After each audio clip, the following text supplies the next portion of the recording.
بكم جميعا بتحية الإسلام. السلام عليكم ورحمة الله وبركاته. بسم الله الرحمن الرحيم. بسم الله ما شاء الله لا يسوق الخير إلا الله. بسم الله الرحمن الرحيم. بسم الله ما شاء الله ما كان من نعم فمن الله. بسم الله الرحمن الرحيم. بسم الله ما شاء الله ولا حول ولا قوة إلا بالله العلي العظيم. الحمد لله الذي لا ينسى من ذكر. الحمد لله الذي لا يضيء من شكر. الحمد لله الذي يجزي به الإحسان إحسانا وبصبر نجاة وغفرانا. أشهد أن لا إله إلا الله وأشهد أن محمدا عبده ورسوله. Amma ba'du. Alhamdulillah, kita dipertemukan lagi pada subuh hari ini dalam keadaan terbaik, berkumpul bersama orang-orang yang terbaik di tempat yang terbaik. Mudah-mudahan Allah mengumpulkan kita di akhirat kelak di tempat yang terbaik. Amin ya rabbal alamin. Pada pagi hari ini kita akan melangkah pada topik yang selanjutnya berkaitan dengan fikih muamalah, yaitu sejarah pemikiran ekonomi Islam. Pelan-pelan kita sudah mulai masuk melangkah pada fikih muamalah lebih dalam. Ya. Di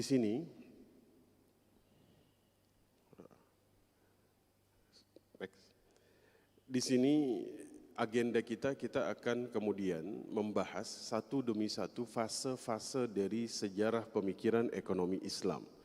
Mulai pada fase Rasulullah sallallahu alaihi wasallam, kemudian fase awal, kemudian fase yang disebut dalam sejarah sebagai the golden age atau fase keemasan dalam sejarah pemikiran, baik secara ekonomi, sains dan lain-lain.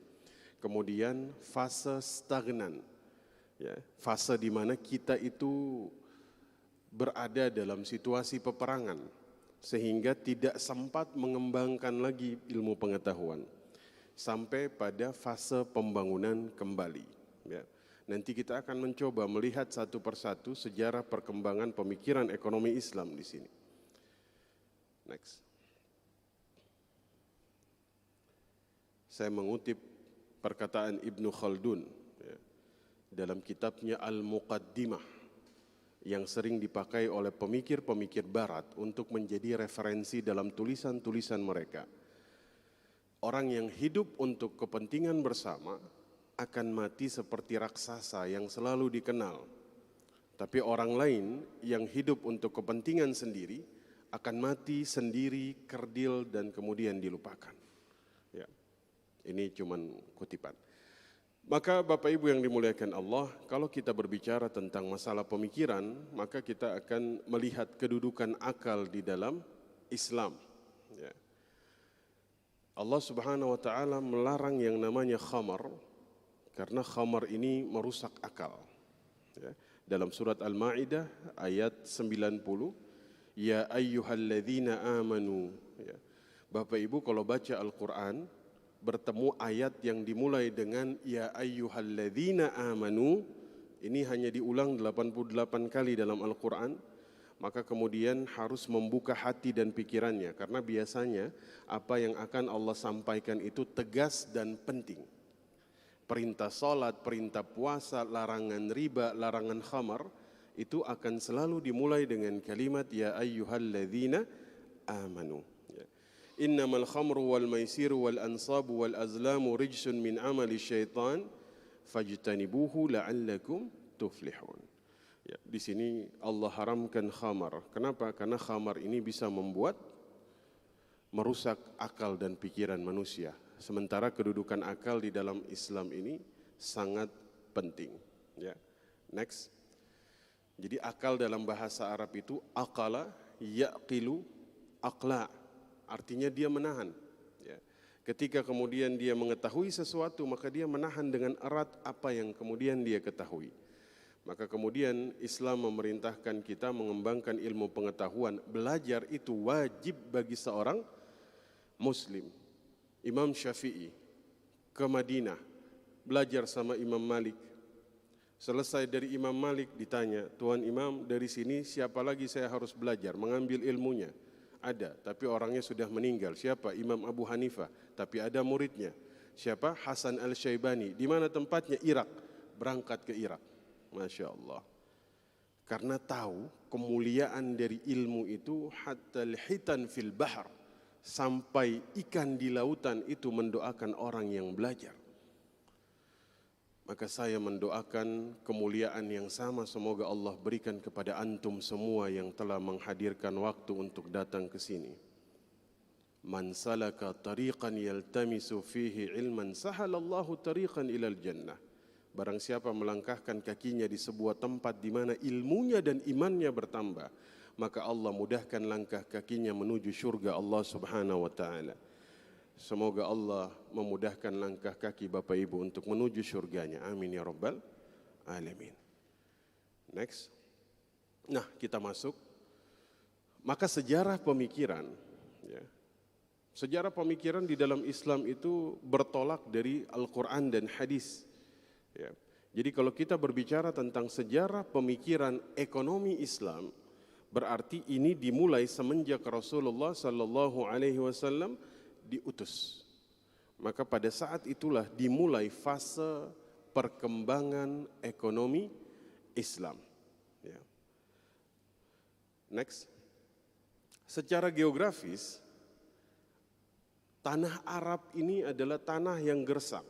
Sebagaimana dalam Al-Quran Allah sampaikan dalam surat Al-Baqarah, ya, ketika Nabi Ibrahim alaihissalam, ya, jalan kaki ribuan kilometer membawa Siti Hajar, Ismail, sampai ke sebuah tempat yang Allah sebut biwadin ghairi dhi zar'in, tempat yang tidak ditumbuhi oleh apapun, gersangnya luar biasa.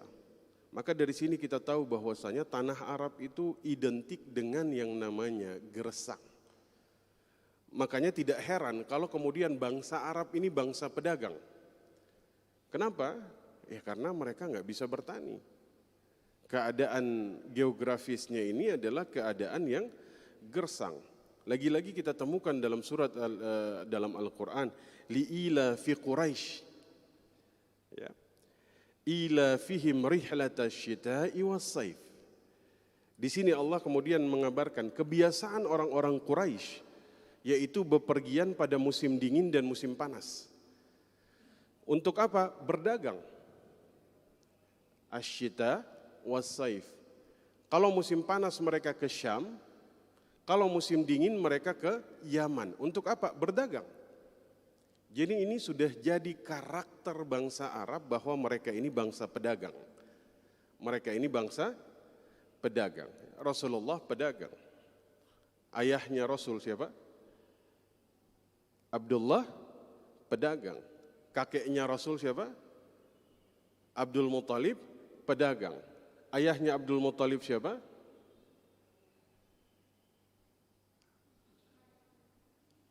Hashim pedagang. Ayahnya Hashim siapa? Abdul Manaf pedagang. Ayahnya Abdul Manaf siapa? Biasa di sini sudah mulai rooming ini. Qusay bin Kilab punya anak ada 4. Abdul Dar, Abdul Manaf, Abdul Syams, Abdul Uzzah. Abdul Manaf punya anak ada 4. Siapa saja? Hashim, Al-Muttalib, Abdul Syams, Naufal. Hashim dinamakan Hashim li hazmihil khubz, karena suka membagi-bagikan roti kepada jamaah haji. Hashim suatu saat berdagang ke Madinah. Sampai ke Madinah menikah dengan seorang wanita namanya Asma binti Amr dari Bani Adi bin Najjar. Kemudian punya anak laki-laki satu orang namanya Syaibah. Hashim meninggal dunia. Akhirnya pengelolaan Ka'bah diserahkan kepada Al-Muttalib. Al-Muttalib sadar bahwasanya ternyata kakak laki-lakinya ini punya seorang anak di Madinah namanya Syaibah. Dia ambillah Syaibah bertahun-tahun, kemudian dia bawa ke Madinah, ke kota Makkah. Sampai di Makkah, orang Makkah mengira ini anaknya Muthalib, makanya dipanggil Abdul Muthalib. Abdul Muthalib itu namanya Syaibah. Nah, itulah kakeknya Rasulullah Sallallahu Alaihi Wasallam. Semuanya pedagang. Maka di sini bisa dilihat, Quraisy itu berasal dari bahasa Arab namanya Qarasha. Qarasha itu artinya berusaha mencari. Ya, suku ini dinamakan Quraisy karena mereka ini suka berdagang. Mereka ini suka mencari, pengusaha yang ulet. Rihlah ini artinya bepergian ke tempat yang jauh. Maka dari sini kita akan menemukan bahwasanya karakteristik bangsa Arab itu berdagang. Yang kemudian karakteristik kaum muslimin adalah berdagang. Tapi kemudian banyak sekali kaum muslimin yang enggan jadi pedagang. Padahal pedagang itu karakteristik seorang muslim. Nanti kita bahas. Next. Nah, di sini kita akan membahas terlebih dahulu fase awal dalam sejarah pemikiran Islam. Fase Rasulullah Sallallahu Alaihi Wasallam. Ini fase pertama. Di Makkah, tentunya kita tahu bahwasanya dari Rasulullah semua pemikiran ekonomi Islam ini berasal dari Rasul. Bagaimana beliau mengajarkan kita cara berdagang, bagaimana beliau mengajarkan kita cara bermuamalah dengan yang lain. Cuman terlalu banyak kalau saya bahas di sini, saya hanya mengambil inti-intinya saja. Satu, Rasul di Makkah statusnya masih trader, pedagang. Kita tahu bahwa Rasul ini berdagang dengan Khadijah. Ya, Khadijah binti Khuwailid. Masya Allah. Khadijah ini kalau semua pengusaha Makkah mengumpulkan hartanya, itu belum bisa menyentuh hartanya Khadijah. Luar biasa. Ya. Ketika menikah dengan Rasul, ahlan wa sahlan ya Muhammad, baiti baitak. Selamat datang ya Muhammad, rumahku rumahmu. Masya Allah. Kalau ibu-ibu zaman sekarang, selamat datang, rumahku rumahmu, suratnya atas namaku. Khadijah. Jadi Rasul itu awal di Makkah itu statusnya trader, pedagang. Ya. Pada saat itu beliau ini betul-betul murni seorang pedagang, berdagang dengan Khadijah, dengan akad mudharabah. Nah, nanti mudharabah ini dalam perjalanan fikih muamalah akan kita bahas. Rasul Shallallahu Alaihi Wasallam berdagangnya itu luar biasa. Ya. Kemudian digelari Al-Amin, digelari Al-Amin. Kenapa beliau digelari Al-Amin? Jujurnya luar biasa. Profesionalismenya ini tinggi sekali. Jadi Rasul itu digelari Al-Amin karena satu-satunya yang paling mereka percaya pada saat itu adalah Rasul. Rasul itu menerima titipan harta Quraisy. Bapak Ibu bisa membayangkan, Quraisy ini bencinya sama Nabi Muhammad luar biasa dulu. Kalau ketemu, kalau bisa langsung mereka bunuh. Tapi urusan nitipin harta, titipinnya sama Rasul. Bapak Ibu bisa melakukan seperti ini? Benci sama seseorang, tapi nitipin harta sama orang tersebut. Ini kan berarti tingkat amanahnya ini luar biasa sekali. Sampai kebencian seseorang tidak menafikan sifat amanahnya. Maka nanti kita akan melihat ketika hijrah ke Madinah, kenapa Ali bin Abi Thalib ini terlambat hijrah? Karena salah satunya diamanahkan, tolong nanti harta Quraisy ini kamu kembalikan. Ini kan luar biasa, dicari mau dibunuh, tapi tetap hartanya dibalikin. Ya. Luar biasa, makanya digelari Al-Amin. Ya. Kemudian selanjutnya, fase Makkah ini adalah fase di mana kita ini memang belum mengembangkan ilmu pengetahuan secara muamalah secara masif. Kenapa? Ini fase defensif. Fase defensif adalah fase di mana kita itu lebih banyak mempertahankan diri dari serangan kaum musyrikin. Sehingga belum terlalu berkembang ilmu pengetahuan secara ekonomi di situ. Walaupun ada peristiwa-peristiwa ekonomi yang terjadi di fase Makkah, termasuk diantaranya di sini yang terlupakan dalam sejarah. Bahwa ternyata di Makkah pernah terjadi pemboikotan kepada Bani Hashim. pemboikotan terhadap keluarganya Rasulullah sallallahu alaihi wasallam. Pemboikotan itu adalah surat perjanjian di mana semua bangsa Arab tidak boleh melakukan hubungan jual beli, hubungan dagangan dengan Rasul beserta keturunannya semua, termasuk Abi Thalib. Maka kemudian nanti 3 tahun Khadijah itu kemudian sangat efeknya tuh sangat besar kepada Khadijah. Nanti setelah pemboikotan ini berakhir, tidak lama kemudian Abi Thalib meninggal, Khadijah meninggal. Ya. Nah, itu kira-kira sejarah pemikiran yang kita ambil dari fase Makkah. Saya ulangi lagi, Rasul masih sebagai seorang pedagang. Kemudian beliau banyak melakukan hubungan dagang dan sebagian besar dengan Khadijah binti Khuwailid dengan cara mudharabah. Kemudian di sini fase defensif, fase mempertahankan diri. Kemudian terjadi pemboikotan terhadap Bani Hashim. Artinya ruang lingkup kaum muslimin pada saat di kota Makkah ini masih sangat kecil. Ya. Nah, kemudian sekarang Madinah. Nah, di Madinah inilah baru kemudian terjadi perkembangan yang luar biasa. Ya. Rasul pertama kali sampai ke Madinah yang dia lakukan adalah beliau lakukan membangun masjid. Ya. Kemudian mempersaudarakan kaum Ansar dengan Muhajirin. Ya. Kemudian membangun Al-Hisbah. Al-Hisbah ini market control, pengawasan pasar. Ya, beliau itu suka jalan di pasar Madinah, kemudian memeriksa dagangan yang dijual di pasar Madinah. Ya, pernah beliau melihat ada orang jualan tepung, kemudian beliau masukkan jarinya ke dalam tepung. Yang ditemukan tepung yang ada di bawah ini basah. Kemudian beliau tanya, "Ma hadza ya sahibut ta'am?" Kenapa yang basah kamu taruh di bawah? Dia bilang, "Asabathu sama ya Rasul." Ini kena hujan. "Afala ja'ala fawqat ta'am kayya'lamun nas." Kenapa yang basah tidak kamu taruh di atas? Sehingga kemudian yang beli tahu mana yang jelek, mana yang bagus. Sehingga beliau mengatakan, "Man ghasya falaysa minni." Barang siapa melakukan perkara seperti ini, menyembunyikan aib dari suatu barang, dia bukan bagian dari umatku. Maka Rasul membangun yang namanya Al-Hisbah atau market control untuk mengontrol pasar yang pada saat itu lebih banyak dikuasai oleh Yahudi. Maka kemudian beliau membangun yang namanya pengawasan pasar. Kemudian mendorong kerjasama antara Muhajirin dan Ansar. Kenapa? Kaum Ansar ini datang, Muhajirin datang ke Madinah dalam keadaan tidak punya harta sama sekali, betul?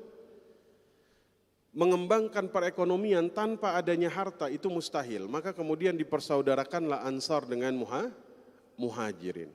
Ya. Next. Nah, di sini Rasul itu mempersaudarakan Abu Bakar dengan Kharijah bintu Zuhair. Kemudian Umar bin Khattab dengan Itban bin Malik. Abu Ubaidah bin Jarrah dengan Mu'adz bin Jabal. Dipersaudarakan, namanya itu ta'akhi. Ta'akhi itu semakin mempererat lagi persaudaraan. Ya, dan ini yang sedang dilakukan oleh Marala. Pada saat itu, Rasul itu mempersaudarakan Ansar dengan Muhajirin. Mungkin secara ukhuwah Islamiyah ini kebijakan yang wajar. Tapi ada sebuah substansi di sini yang kemudian kita baru paham bahwa Rasul ini mempererat persaudaraan agar kemudian terjadi redistribusi harta. Orang kalau sudah saling mencintai antara satu dengan yang lain, dia akan saling membantu dalam perkara apapun. Maka di sini Zubair bin Awam ya dengan Talha dengan Ka'ab bin Malik. Maka pada saat itu Ansar menyampaikan kepada Rasul sallallahu alaihi wasallam, "Aqsim bainana wa baina ikhwanina an-nakhil." Ya Rasul, silahkan korma kami dibagi dengan kawan-kawan Muhajirin. Ya. Kemudian Muhajirin mengatakan, "La, tidak. Ya. Tolong kami diberikan pekerjaan. Tolong kami diberikan kerjasama yang kemudian nanti menghasilkan." Ini luar biasa sekali Bapak Ibu sekalian. Next. yang sangat luar biasa.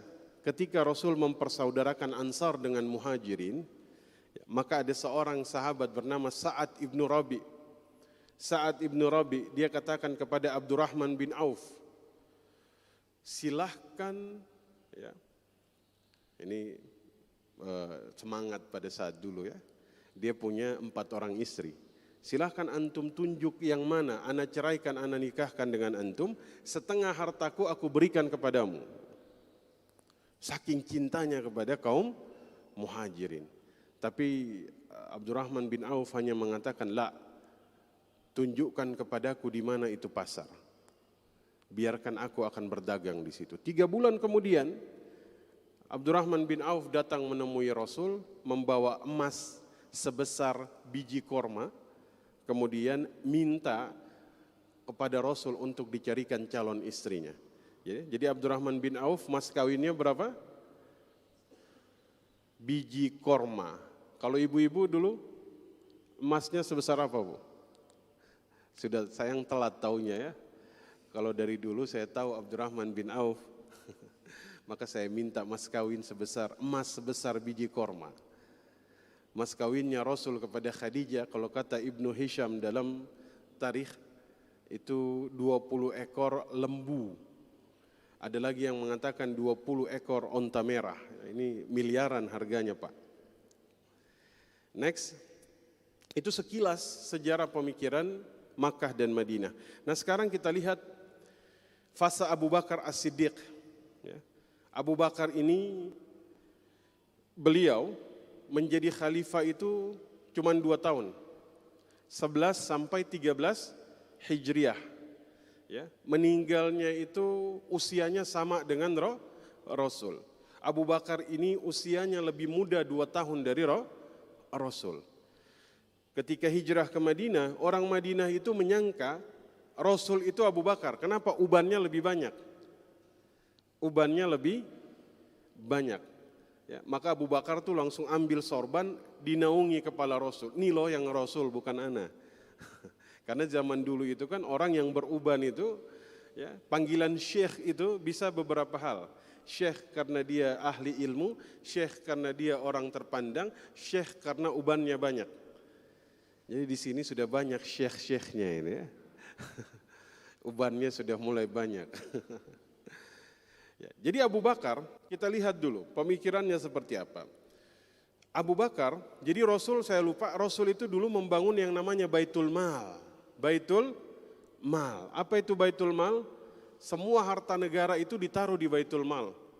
Sehingga di Baitul Mal inilah pusat moneter Islam pada saat itu.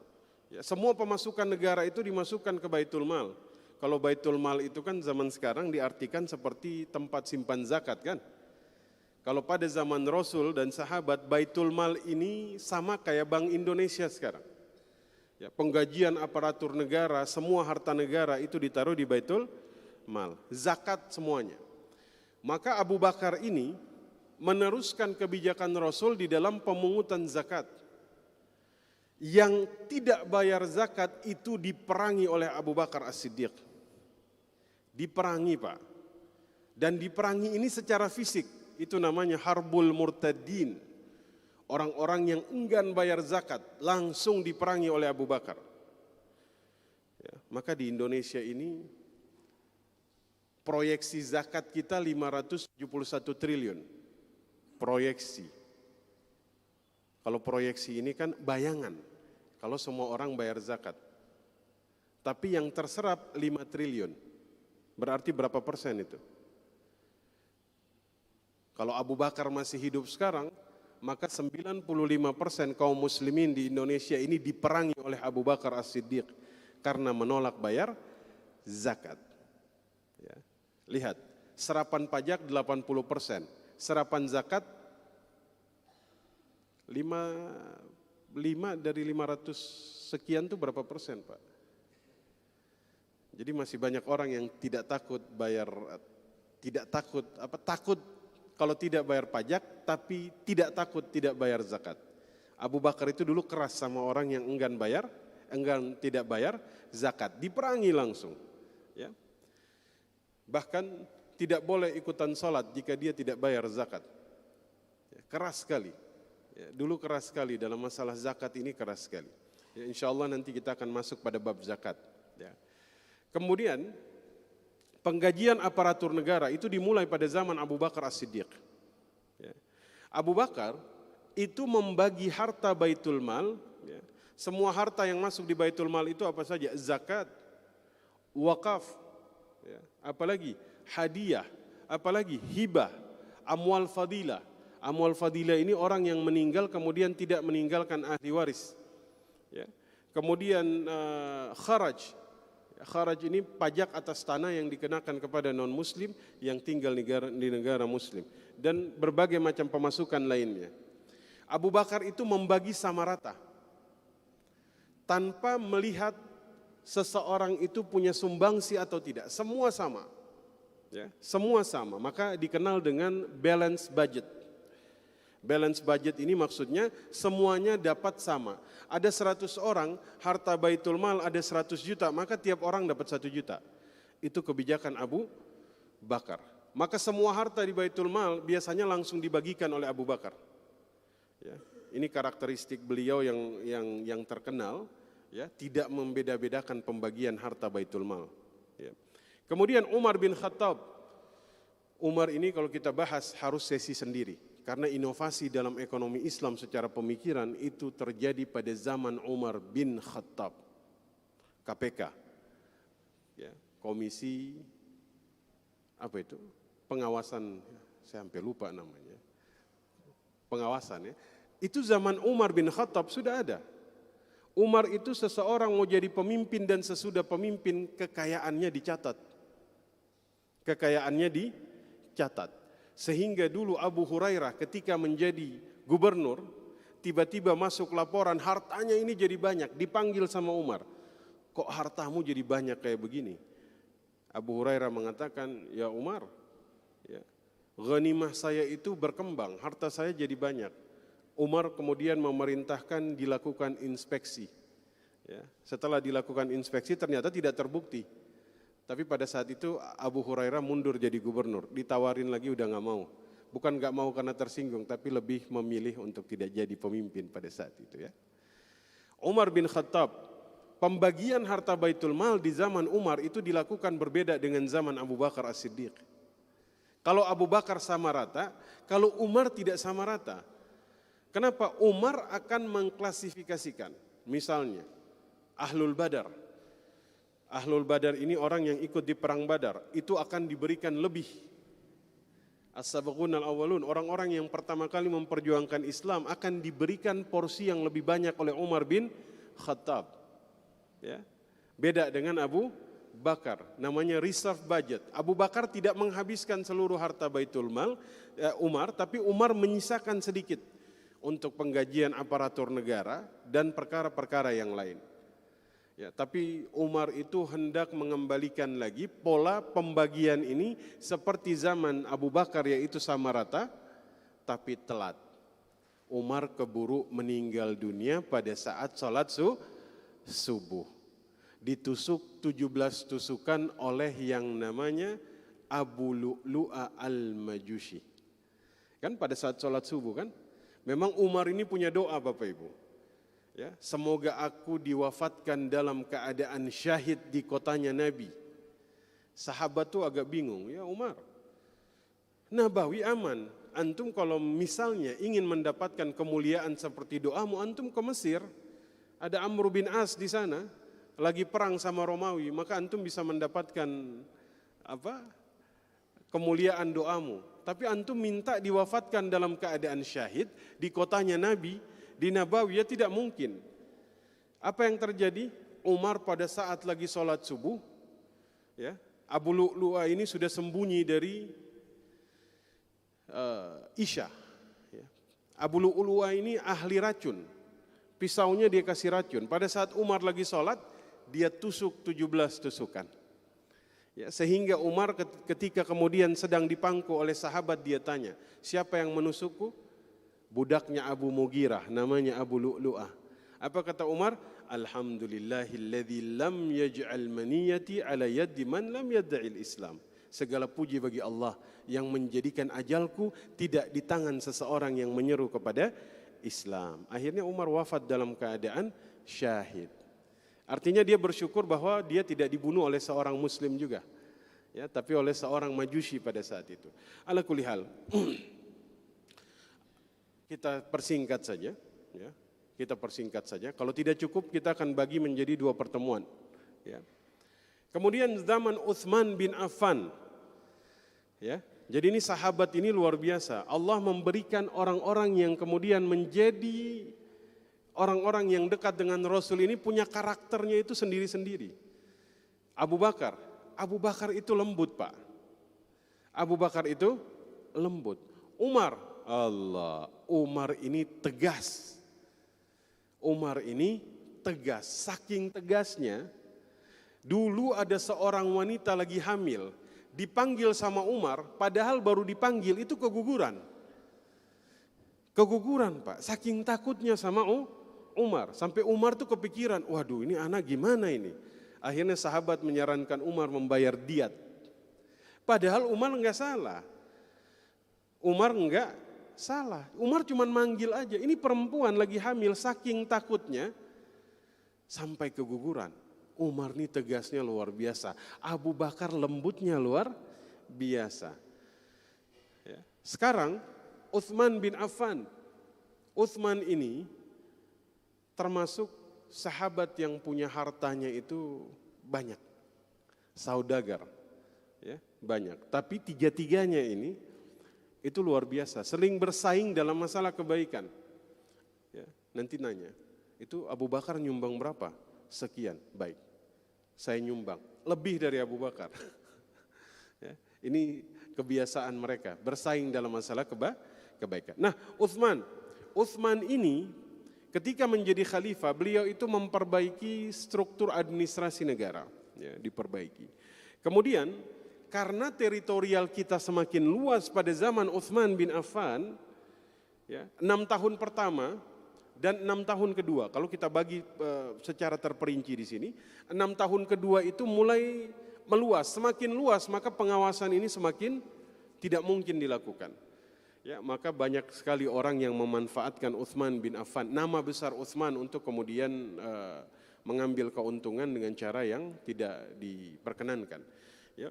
Kalau kita bahas sampai pembunuhan Utsman bin Affan panjang, tapi kita khususkan dalam masalah ekonomi saja. Ya. Kemudian Ali bin Abi Thalib, ya. Ali bin Abi Thalib jelas, ya, ini sesosok sahabat yang kemudian pada zaman Utsman dan Ali ini mulai terjadi banyak fitnah, ya, banyak fitnah. Makanya secara pemikiran ekonomi tidak terlalu signifikan di sini, ya, karena kita tahu efek dari pembunuhan Utsman bin Affan, ya, yang terjadi kemudian dituntutnya Ali bin Abi Thalib untuk menegakkan hukum atas pembunuhan Utsman, membuat khalifah pada saat itu lebih tersibukkan dengan menyelesaikan masalah-masalah fitnah ini.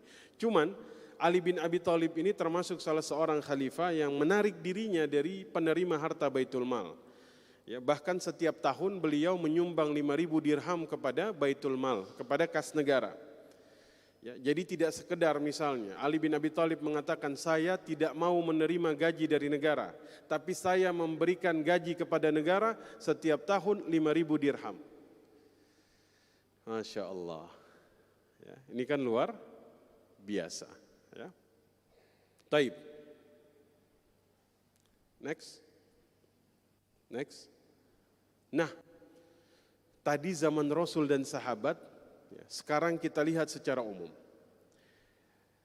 Fase pertama dalam sejarah perkembangan pemikiran ekonomi Islam itu tentu dimulai pada abad ke-6 sampai abad ke-11.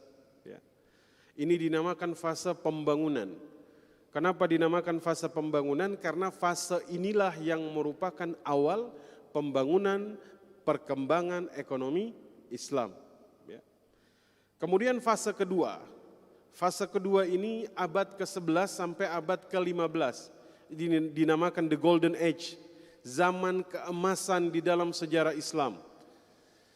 Zaman ini adalah zaman yang luar biasa Bapak Ibu sekalian. Tidak ada yang bisa menandingi kemajuan peradaban Islam, baik secara ekonomi, pemikiran, sains, kedokteran, dan lain-lain.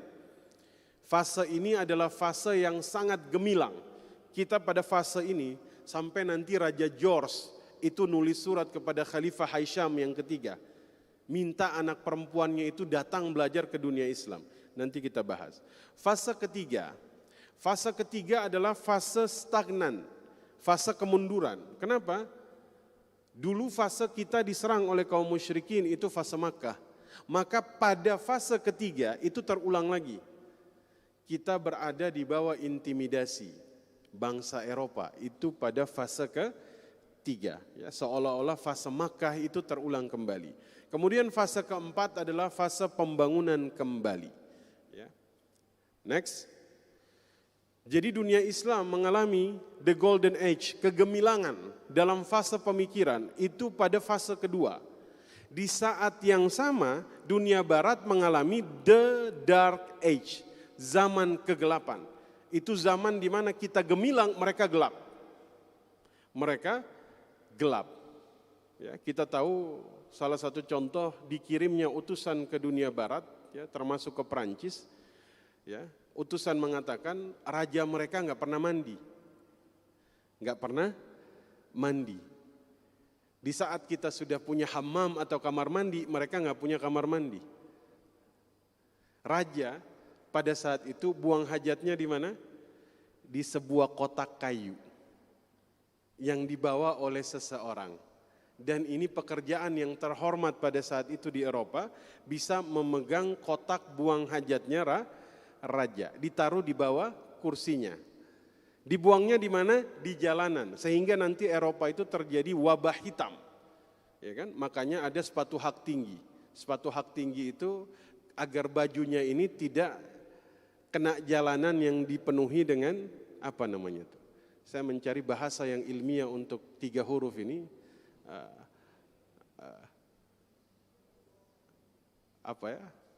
Feses.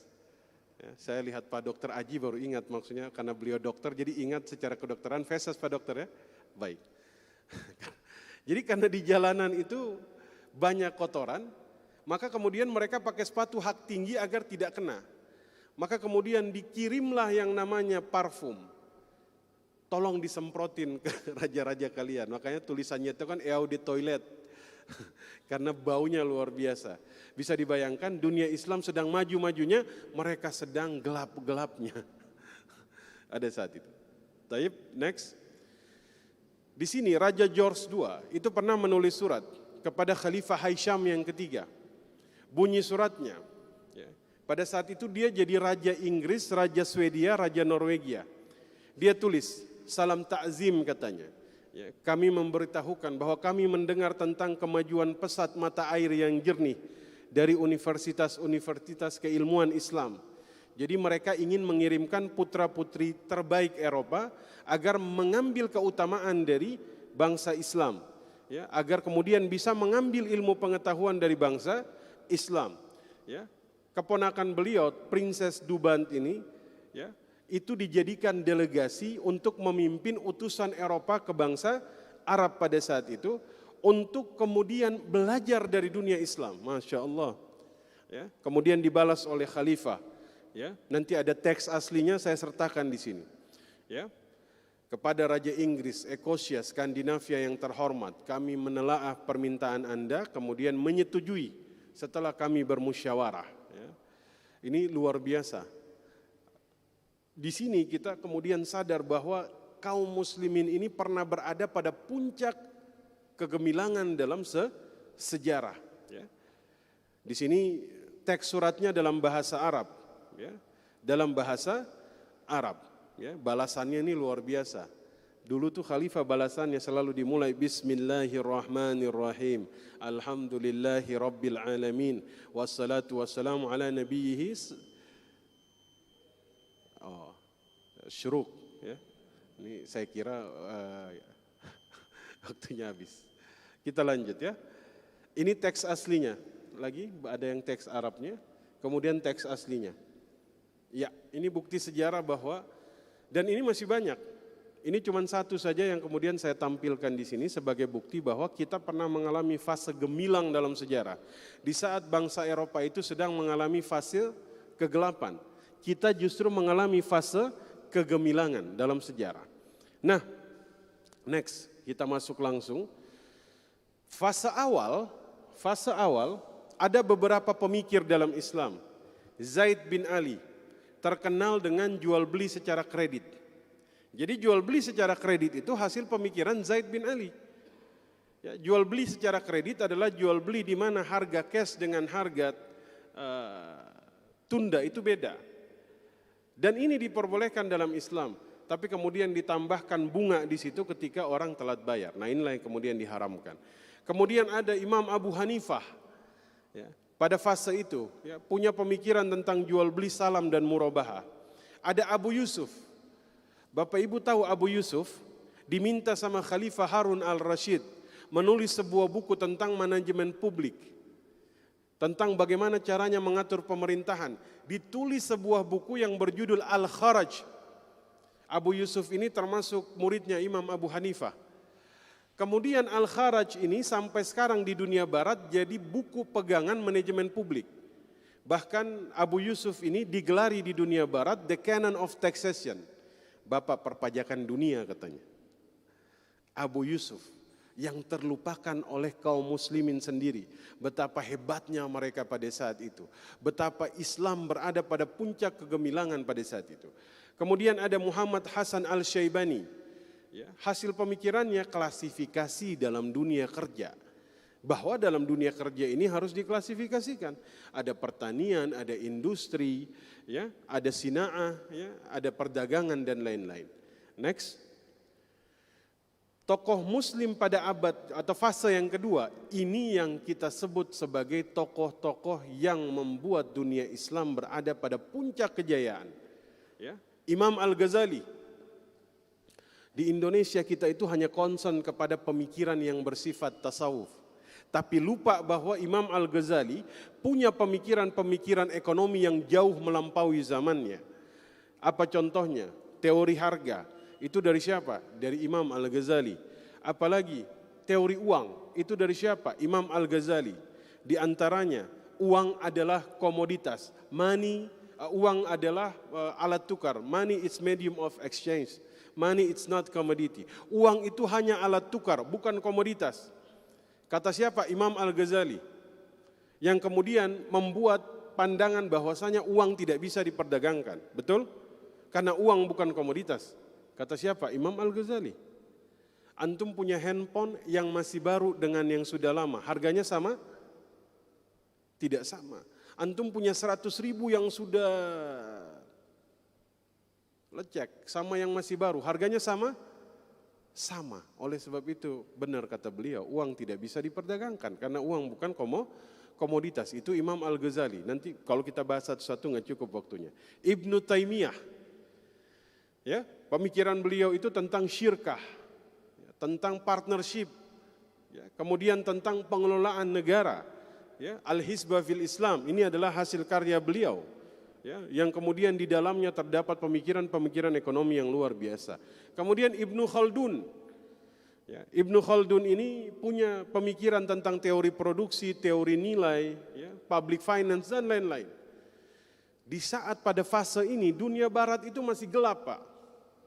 Sudah bisa dibayangkan kita itu sudah punya pemikiran yang maju dan kemudian luar biasa, melampaui zamannya. Ya, Al-Maqrizi, teori mata uang, teori harga dan lain-lain. Abu Ubaid yang menulis kitab tentang Al-Amwal. Nah, dari Abu Ubaid inilah kitabnya Al-Amwal. Kita kalau belajar ekonomi tahu Adam Smith pasti kan? Bapak ekonomi dunia. Yang terkenal dengan karyanya yang berjudul The Invincible Hands. Tangan yang tidak terlihat. Kemudian sejarah mencatat beliau sebagai seorang ekonom dunia yang menemukan satu teori tentang ekonomi yang kemudian menjadi karya yang luar biasa. Bahwa harga itu terbentuk karena apa? Kata Adam Smith, hubungan pasar dan hubungan yang ada di pasar, permintaan dan penawaran. ya, yang membentuk harga. Harga dibentuk oleh tangan yang tidak kelihatan. Tahukah Bapak Ibu bahwa Abu Ubaid telah menulis di dalam kitabnya Al-Amwal itu ribuan tahun sebelum Adam Smith. Dari mana? Dari hadis Rasul Shallallahu Alaihi Wasallam. Ketika di Madinah terjadi kenaikan harga, sahabat datang kepada Rasul, ya Rasul, ghalla sa'ir, harga naik, tentukan harga kepada kami. Kata Rasul, saya menolak menentukan harga. Saya takut nanti datang di hari kiamat dituntut oleh seseorang akan darah dan hartanya. Biarkan Allah yang menentukan harga. Harga akan terbentuk dengan sendirinya.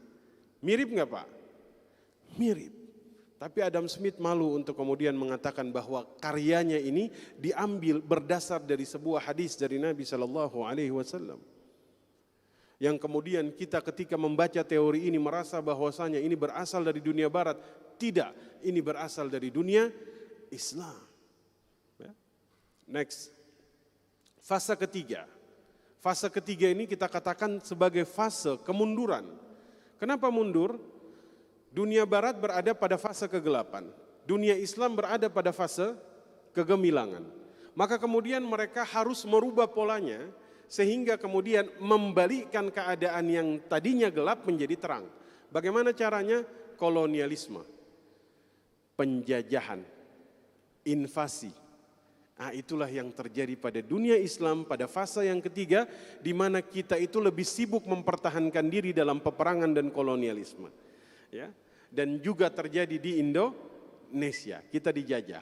Sehingga keilmuan pemikiran kita ini secara ekonomi menjadi stagnan. Ya. Syekh Waliullah, ya, beliau memang menulis Hujjatul Balighah, Syirka dan lain-lain. Muhammad Iqbal, ya, hasil pemikirannya tentang pengelolaan zakat. Jamaluddin Al-Afghani, Muhammad Abdu dan lain-lain. Ya, tapi tidak seperti fase sebelumnya yang kemudian syarat dengan kreativitas dalam ilmu pengetahuan. Ya. Next, apa yang menyebabkan terjadinya penyeberangan keilmuan dari timur ke barat? Ya. Jelas dari mahasiswa cendekiawan Eropa yang belajar ke timur. Dulu mereka semua belajar ke dunia timur, ke Andalusia, ya, Baghdad, ya, Samarkand, ya, Damaskus. Ini dulu pusat-pusat ilmu pengetahuan, ya, pusat-pusat ilmu pengetahuan. Karya-karya cendekiawan Muslim yang kemudian diterjemahkan ke dalam bahasa Eropa melalui Andalusia. Ketika Islam berkuasa sangat lama di sana, ya, kaum Muslimin itu berkuasa selama 8 abad lamanya, ya, di Spanyol. Ya. Makanya ketika kemudian saya sempat mendengar sebuah referensi yang kemudian memang harus dibuktikan secara sejarah. Ya. Jelas kita tahu Islam berkuasa di Spanyol 8 abad. Ya. Makanya kemudian ada pendapat yang mengatakan kenapa kota Barcelona itu dikatakan Barcelona, karena pada saat itu ketika ditaklukkan oleh kaum muslimin, ya, kotanya sangat indah sehingga dikatakan ini kota diberkahi oleh Allah, Allah berikan kepada kami, kemudian dinamakan Barik Lana. Kota Sevilla dinamakan Sevilla karena ketika penaklukannya itu melalui peperangan yang sangat luar biasa. Ketika ditaklukkan maka dikatakan Saifullah, pedang Allah. Jadilah Sevilla. Kota Madrid dinamakan Madrid karena kemudian itu banyak sekali air mancur yang sangat indah di situ. Maka dikatakan Majrid. Bahasa Arab artinya air mancur. Maka banyak kemudian peninggalan-peninggalan Islam di Spanyol yang kemudian dia hilang oleh sejarah. Maksudnya masih banyak, ya, tapi banyak hal yang kemudian dibuktikan bahwa kita pernah berkuasa di sana untuk waktu yang sangat lama. Kemudian pada masa perang salib, ya, dan melalui perdagangan pada dinasti Fatimiyah. Dinasti Fatimiyah ini berada di Mesir. Ya, next.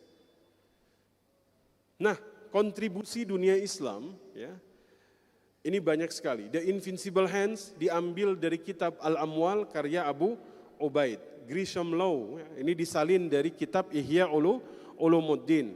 Ya, ada seorang pendeta namanya Raymond Martini. Dia menyalin kitab Tahafu Al-Falasifa dari kitab Imam Al-Ghazali. Ya, Raja Offa di Inggris, ya, mencetak koin emas dengan dinar sebagai referensinya. Ya, kemudian ini masih banyak sekali. Ini masih sedikit yang saya tulis, ya, yang kemudian merupakan karya-karya Islam yang kemudian diadaptasi oleh dunia barat. Ya, Public Finance, ya, kitab Al-Kharaj karya Abu Yusuf, ya, yang kemudian dijadikan referensi di dalam pengelolaan keuangan publik. Ya. Kesimpulannya, next, ekonomi Islam muncul pada awal abad ke-7 Masehi.